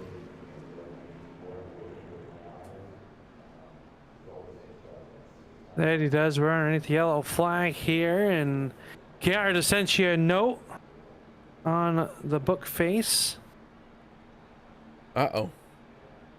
Is Zach Workman has come down pit road, and right now fuel not an issue. We're gonna have no tires. Take them, not whatnot. We'll see what happens. I think I'd rather have track position over tires at this current point. And you know, right now everybody's still coming down. Do you top back off? We saw the action ratcheting it up. We saw them 3 wide. I don't think we're going to be done seeing that. A lot of these drivers have their backup car on the lift gate if needed still. So I think we're going to see that. We got 10 laps to go. The lights have gone out around the Daytona International Speedway. 10 laps to go. 10 laps separating someone from lifting a championship trophy. And right now, Zach Workman is the highest driver in that championship 4. We are getting ready to go back green flag racing. Each and every time we do this, I say, I've never seen it before. I think we might have another one of those moments coming up here, KR. As we get ready to go back green flag racing. I'll tell you what, OP Racing as a league will absolutely make you say, well, I've never seen that before. One way or another, they will keep you entertained. And if you guys who are still watching, and girls, I said guys in an inclusive manner, if you all who are still watching are thoroughly entertained, please hit that thumbs up. These drivers, well, to be a driver, you have to have an ego. And if you have an ego, it has to be fed. And one way or another, you got to feed it. So the thumbs up for these guys will go a long way in the broadcast here tonight. And Al, we're getting ready to see a green flag drop with that 9 laps to go. So take it away. Yeah, E Mustang gonna go back to the charging cables on pit road, and Zach Workman leads us in to the Geico restart zone. He'll jump on the loud pedal first. We are back underway. 9 circuits to go here in Daytona. It didn't take long. The 63 of Helton took a look to the outside. He's got the 95 of Jim Mayer. We saw how fast those two cars were together, and they are already making it 3 wide as they work their around the 04 of Mark Mann. Andy Brigante down low. 3 wide action up off of turn number 2. Yeah, that outside line kind of stacked up on the restart. A couple guys were trying to jump the gun a little early, which caused Helton to, you know, be a little nervous there, and he saw the damage on the back of the 04 of Kevin Freis gets turned sideways. He's in the wall. Gabe Butler involved in it as well. The big one has happened in turn number 4. The car's upside down. Anthony English up and over. He'll stick the landing. We'll have to wait for a judge, but Seabrands, there is about 20 cars involved in turn number 4. Kevin Freis, a championship hopeful, along with Gabe Butler, involved here in turn number 4. Holy cow, Al, this one just got very interesting because we have championship implications involved. Kevin Freis out of control, sending the 44 Anthony English into the wall, or airborne. Oh my goodness, that was a big one.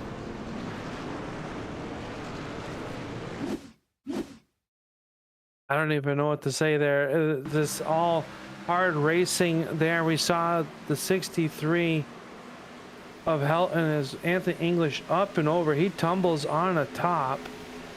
Kevin Freis involved, and I believe that all started when they went 3 wide. Freis jumped up to the outside line to get in front of the momentum that Mayer and the 63 of Helton had, and then there's just contact there. I think there's a side draft, a little bump gone wrong, and that caused the big pileup. And Gabe Butler, who is in a backup car, a lot of front end damage to his 88. He is coming down pit road currently to see if they can fix it. Looks like a little bit of front end damage on that car. It might not be too bad, but any damage is bad damage, especially here on the high banks of Daytona. Yeah, that's heartbreak for Gabe Butler, having to go to a backup just several laps ago, and then involved in another big one. That's pretty much going to seal the deal for him tonight. He'll get back out there after fixing some damage, but unless something major happens to the 3 guys who still have a fast repair, which I think Freis is going to have to use a fast repair this time by. I don't think he did. Yeah, he did. So Freis is in a backup. So Workman and Helton still with fast repairs in their back pocket. Hopefully neither one of them need it, and we can see a good race in there, but heartbreak for Gabe Butler. All right, guys, I do want to point out Travis Elliott stopping by to say hello. Travis, how you doing, bud? He has twins. He's busy. He's busy. He is busy. Al, you are busy as well. Travis Elliott has twins. You have a single. So Travis Elliott kicked off this season, and you are wrapping it up.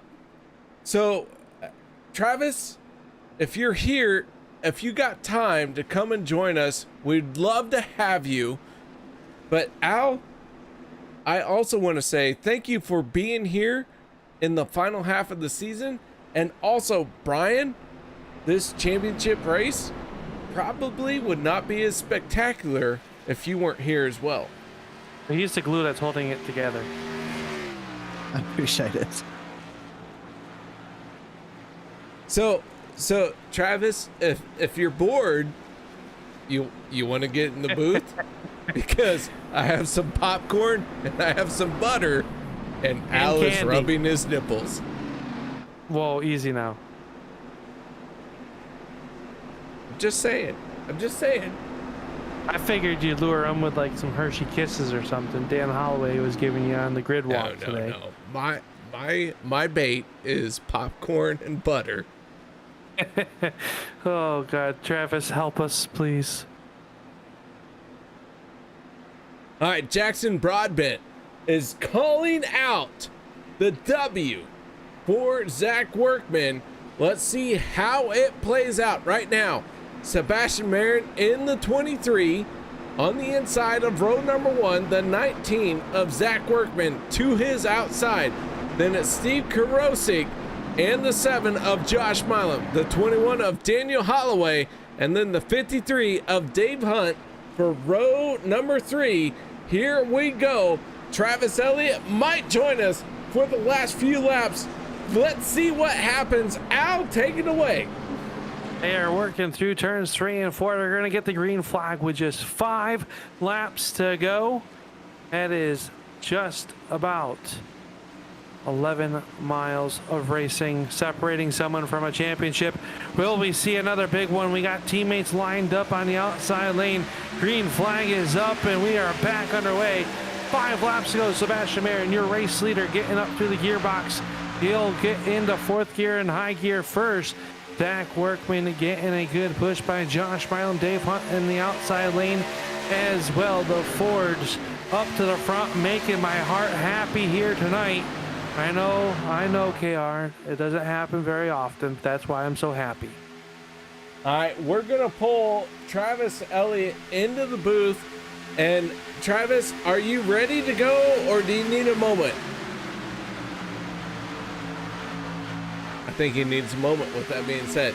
So with 5 laps to go, Brian, the 23 is out in front, but Zach Workman leads our championship contenders. Yeah, he's got a teammate behind him. That's what really matters. It looked like Helton pulled out a line behind the 21 to let him up behind him. So now Helton has a teammate behind him, and Workman has a teammate behind him. But Helton's got to make a move soon, whether it be the top or the bottom, but he's got to go somewhere, because if the high line starts to roll, as you see him move up, he's going to bring that outside line, and Workman blocks Helton back down the backstretch. These guys are not giving an inch. You might see Workman get worked here. Ooh, it was close. Travis, how you doing? I'm doing good, KR. How y'all doing? Man, I'll tell you what, you started this season off, and I'm happy to see you finish this season off. So we're working with 3 laps to go. Why don't you call this lap? Oh, man. Well, we got 2 by 2 leads. Oh, they're wrecking. I don't know if the caution's out. We're still racing, it looks like. We got the 7 of Josh Milam tucked up behind his teammate, the 19 of Zach Workman, who is leading the championship currently. I do not see anybody else. I think that might be Logan Helton on the tail end of this line. Looks like he got some damage there. Still 2 by 2 going into turn number 3. The 23 of Sebastian Marin doing whatever he can to try to win this race. But the story is going to be on that 19 of Zach Workman, who is leading the charge coming to the white flag. I don't know. All right, here we go. 2 laps to go. The 23 of Sebastian Marin, the 19 of Zach Workman. Those are the 2 line leaders. However, the 19 is a championship contender. The only one who is close to him, that is the 63 of Logan Helton. Here we go. If we get the white flag, this race is done and over with until the next flag falls. And if you are the 19 of Zach Workman, you are feeling all of the advantages right now. Here we go. Al, one more time around. One more time around. The white silk is flying this time by. One last ditch effort for Logan Helton. He is the 4th car on the outside line. They got Sebastian Marin down low. 2 by 2 in the turns 1 and 2. Zach Workman with a teammate behind him. Someone trying to separate those 2. Will they happen? Dave Hunt takes a peek to the outside around Josh Milam. He's bringing Logan Helton with him down the backstretch. Drag race 3 wide in the turn number 3. Final trip in the turn 3. Here comes Dave Hunt on the outside. Workman's in the middle. Who is it gonna be off of turn number 4? Workman with all the advantage off of 4. He can block the outside line if he needs to. Helton's not going to have enough to push Dave Hunt to get out in front of Workman, and Workman is going to be your champion.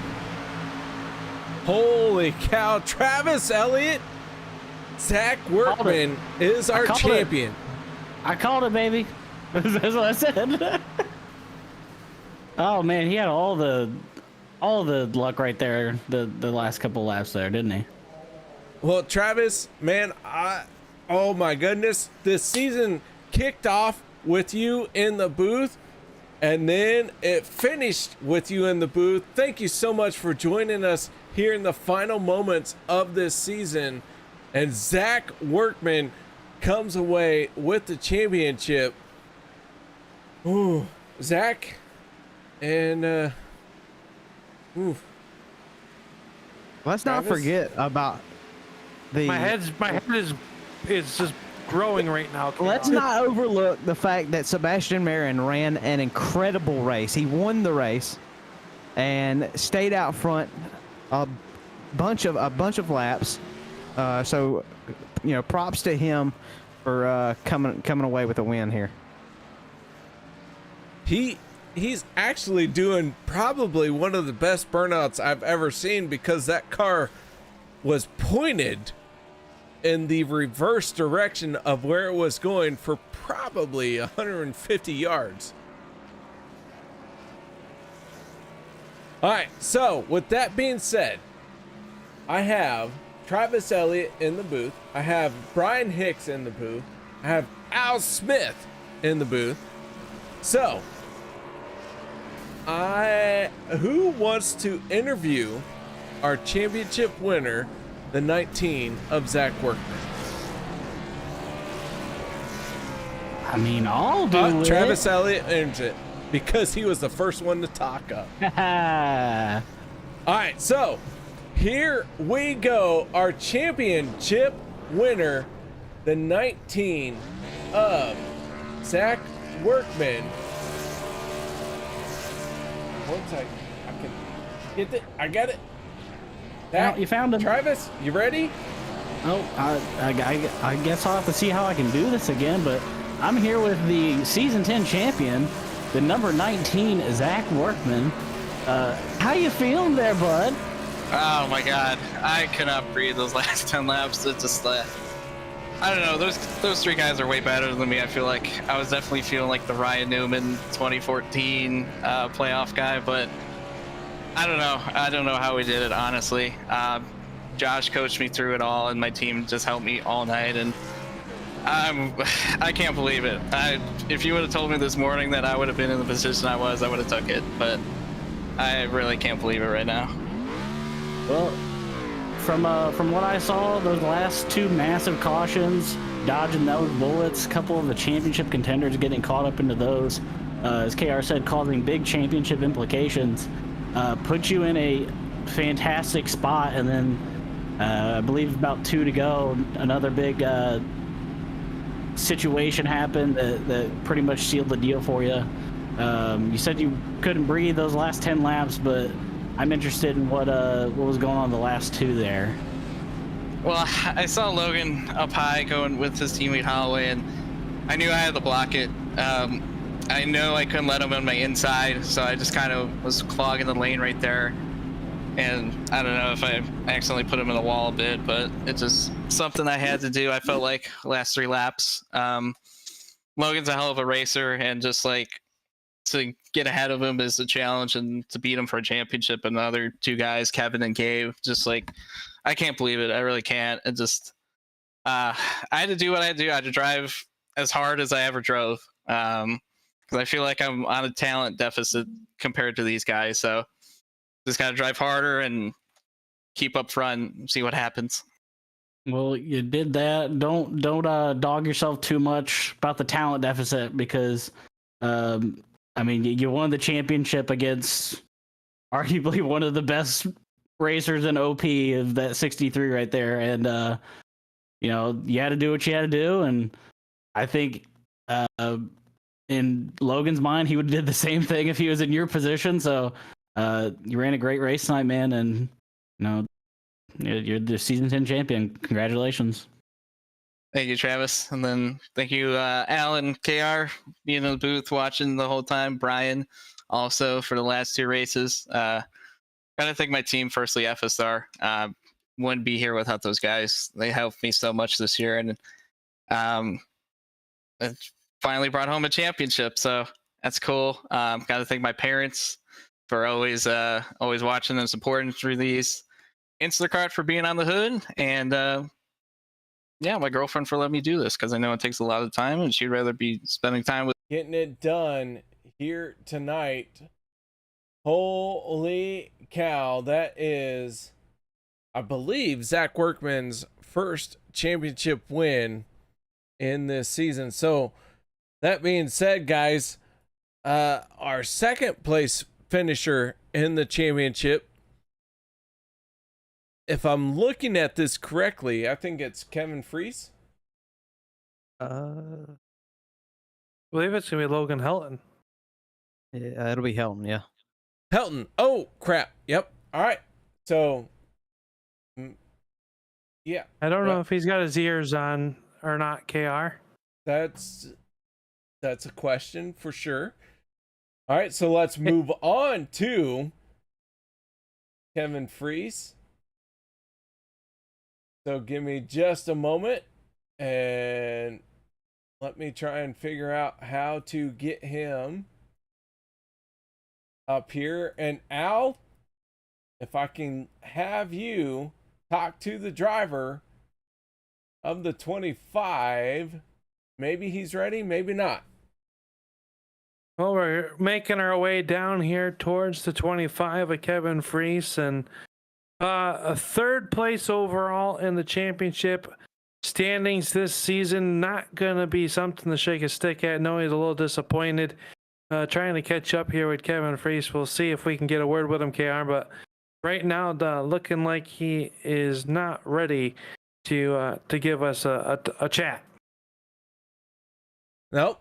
Still looks like he is trying to peel out of his fire suit. So our 3rd place championship contender is that It's Kevin.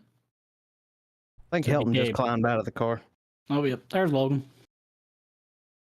My hands are in the air, guys. Who we talking to at this point? Holy shit.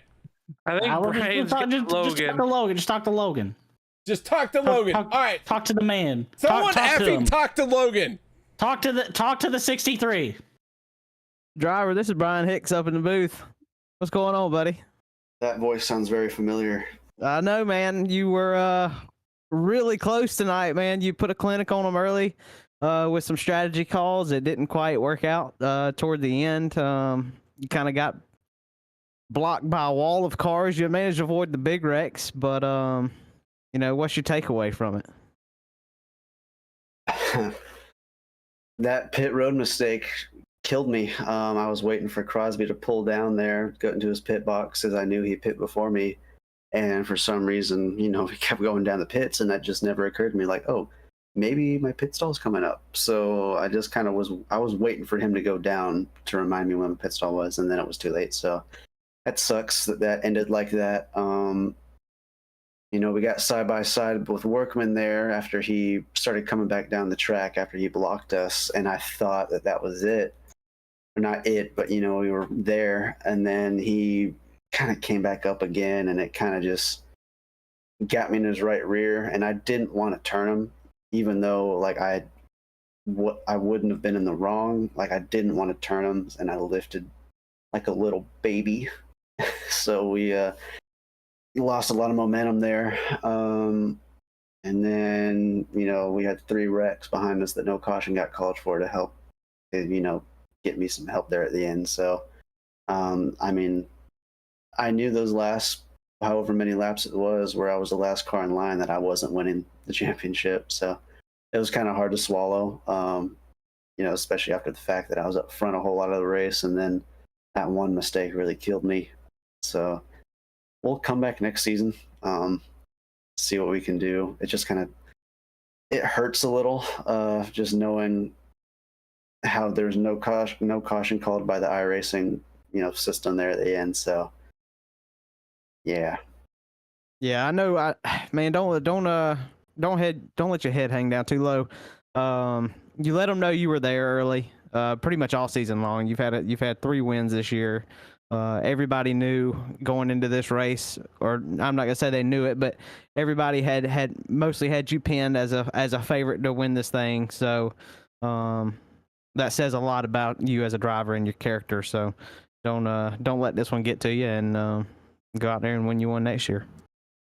Thank you, Brian. I think this is my 5th appearance in the Final Four, and I finished second like twice. So I've gotten first, second twice, and like third once and fourth once. So we'll take a second place on the season. It was a lot of fun. It just kind of got a little crazy there at the end. That call at the end there with Jim, it sucked. I don't know if we all agreed on it, but you know what? It has to happen to all of us at some point. Bad calls, so we'll take it. That's right. With a grain of salt. Well, learn from your mistakes, man. And is there anybody you want to give a shout out to? I want to give a shout out to all you guys up there in the booth. I appreciate Turn 3 Race Network for putting on these broadcasts so everyone can watch. I'd like to thank you, Brian, for deciding to hop up in the booth these last 2 races. I'm sure you helped make it a little bit exciting up there if it wasn't already. I got to thank my team at Alliance Motorsports. They did their best that they could to help me out tonight, and I couldn't have asked for a better job there. It's just the cards didn't fall the right way tonight. All my friends and family for watching. Like to thank Nexus. I'd like to thank everyone at OP that puts on this league, and I'd like to thank W and Roasted Jim's Coffee for being on the car this season, and Justin Rowden for making this car look beautiful all season long. I can't wait to bring it back next season. We're not quite in the next year, so I can't get a new one made yet, but I'm looking forward to seeing this paint scheme on the track again next season. Thank you, man. All right, ladies and gentlemen, there you have it. Al Smith, spotter Brian Hicks, and Travis Elliott. We have maybe one more. I'm not sure if Kevin is ready or not. Hey, Kevin, how you doing? there? Hey, there he is. Yeah, I'm back. All right, Al, take it away for Kevin. Yeah, Kevin finally waved me over. He was eating a bowl of Kellogg's Corn Flakes there, Kevin. A fast car here tonight. I know 3rd in the standings overall. A fairly decent season, but your car definitely was fast. You got caught up in some of those big wrecks. What's going to be your takeaway from this season? I mean, season 10 comes to a close. You're going to finish 3rd. Got to be pretty happy with that. Obviously, wanted to be a couple spots higher, but an overall a really good season for you and this team. Yeah, it was a really strong season. I just can't make mistakes on pit road like what I did. That second to last pit stop, I didn't have for some reason my fuel wasn't set to full, so then I hit the arrow to shoot it all the way up, and it removed the can and made them reconnect, and then I lost that front pack. And when you lose that much track position, especially here, it's over. So it was just in full scramble mode from there. We had that caution, which I was pushing Peter to the back, trying to get to the front of that second group, and then we just got crossed with communication with trying to make our time, and I think Vicente was in front of him. I had no idea. And then I got into the back of Peter, but it was a fun race. I'm still not sure how that last wreck there didn't bring out a yellow. I mean, I had to dodge the car that kamikazed across the track, but absolutely, Zach ran a great race. He was up there all night long, did what he had to do, took care of it, and had a clean pit stop there at the end, so he could keep his track position. I mean, how important was track position here tonight? We saw the first 2 stages where yourself and along with your other competitors really kind of, stayed out later than Helton and some groups, and really saw where that part, put you guys behind. Was that more of a test mode, or by design, knowing that the stage points didn't really matter for you four drivers going for the championship? Yeah, it was more of staying out of the mess that typically happens every single stage break for us, because I think we can count on one hand the amount that ended clean. So we didn't want to be any part of that, which in hindsight really set us back a bit. We were able to gain most of that back. On that one restart, I ended up starting second or third, I'm not sure.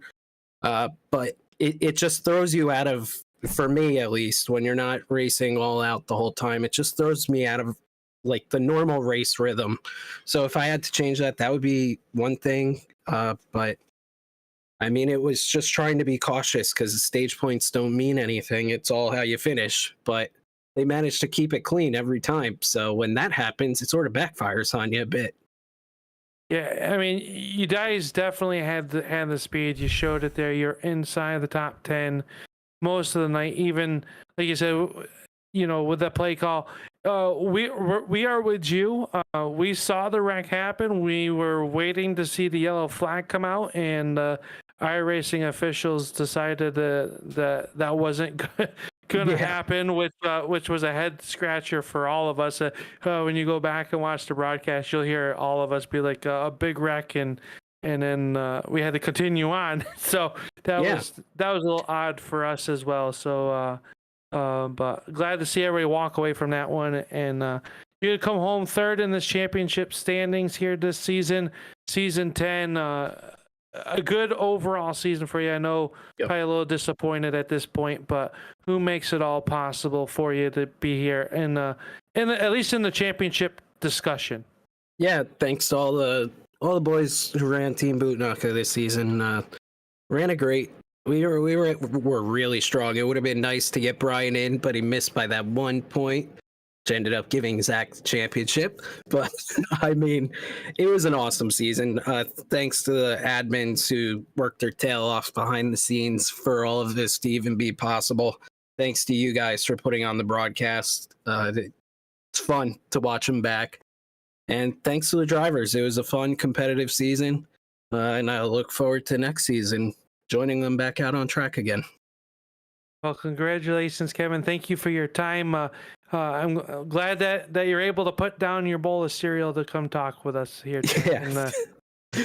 And, we hope to see you next season and in that 25 car. We love the paint schemes. Keep up the good work, and congratulations on your third place in the championship standings here this season. Thank you, and I hope you guys enjoy the night, and congrats again to Zach.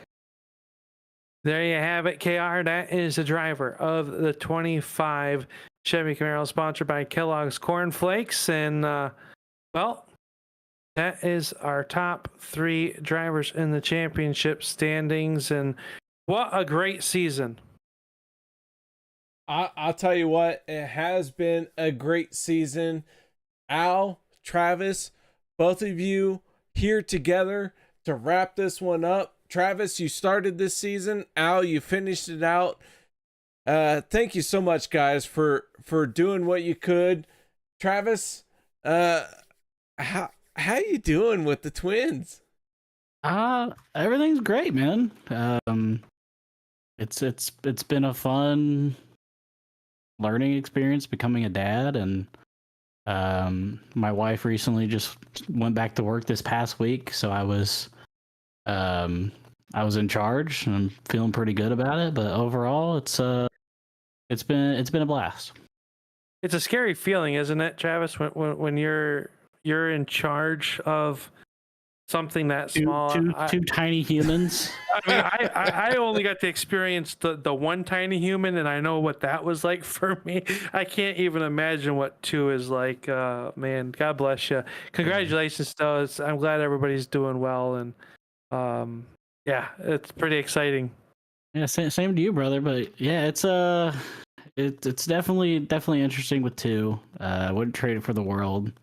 They're 3 months old as of yesterday, and they are getting their personalities. So Yeah. It's been fun. Oh, that's All right, good. Yeah. guys. Well, that is going to do it all but for. Let's talk to our race winner, and that is none other than the 23 of Sebastian Marin. Sebastian, how you doing, man? I'm doing pretty good. How about yourself? Not too bad. Well, you pull away with the race win here tonight. A championship not in your cards for season number 10, but that 23, always a threat to win a championship, and you win this race here tonight just to prove a point. Yeah, sure did. You know, makes you wish that maybe I should have been a little bit more aggressive last week to try and get that win over Gabe. But, you know, it's just how the cards were folded this time. So happy that, you know, we ended the season on a high note. So who knows, maybe I'll come back next season and contend for the championship again, hopefully. All right, well, Sebastian, that 23 always finds a way to win a race, win at all costs, except for, like you said, maybe you should have gone for it a little bit harder. But hey, I'll tell you what, season 11, maybe that's your season.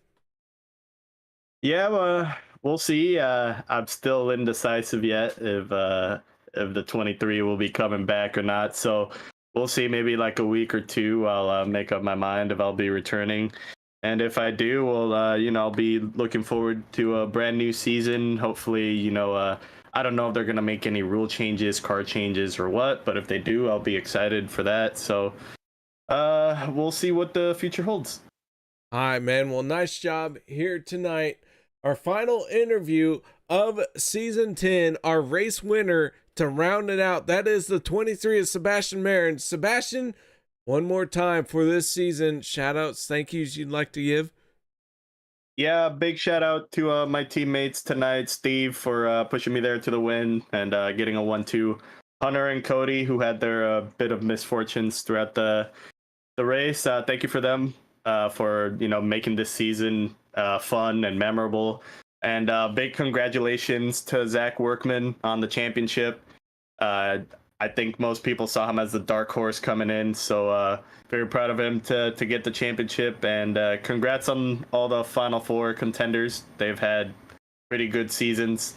So yeah, thank you guys, and thank you obviously for putting on this broadcast. So thank you guys again for putting on this broadcast. It was a heck of a season, so we'll see what the future holds. So thank you very much. All right, there you have it, our race winner, the 23 of Sebastian Marin, as he waited very patiently. He won the race, but not the championship. So he waited. He knew where his spot was, so we had to talk to him. So guys, that is going to wrap it up. Al, Travis, both of y'all, I'm going to leave it to you guys to wrap this one up because you made this season way more than I did. Well, I just want to say to KR and to Turn 3, thank you for having me in those first 6 races of the season. I always have a blast in the booth whenever I'm with KR, and I'm with Al right now. That's how he got me into the booth, talking about Al's nips. Got me going, but hope everybody has a good night. And Al, if you got anything you want to say, man. Yeah, I just want to thank KR and the guys at OP Premier Series. Travis, always enjoyed watching you out on the racetrack. Hopefully we get to see you on the track once again down the road here, but I know how life is with a little one. So thank you for filling in for me at the start of the season. KR, thanks for having me for the last part of the season. It's been a great season 10. Looking forward to season 11. You know, not much downtime, but these guys, I don't think downtime is good when you're super speedway racing to see as much good racing as we see on Monday nights. But congratulations, Zach Workman. My head is about as big as it can get that a Ford won a championship.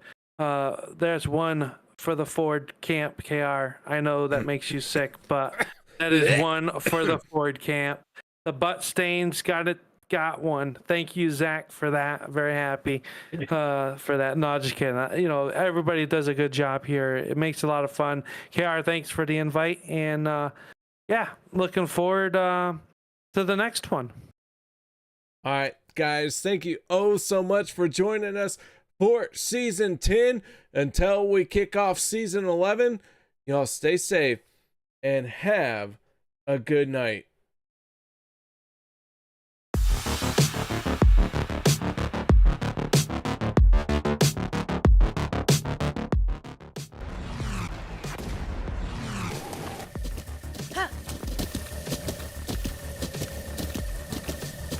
With the ButtKicker Gamer 2, what you see and what you hear is what you feel.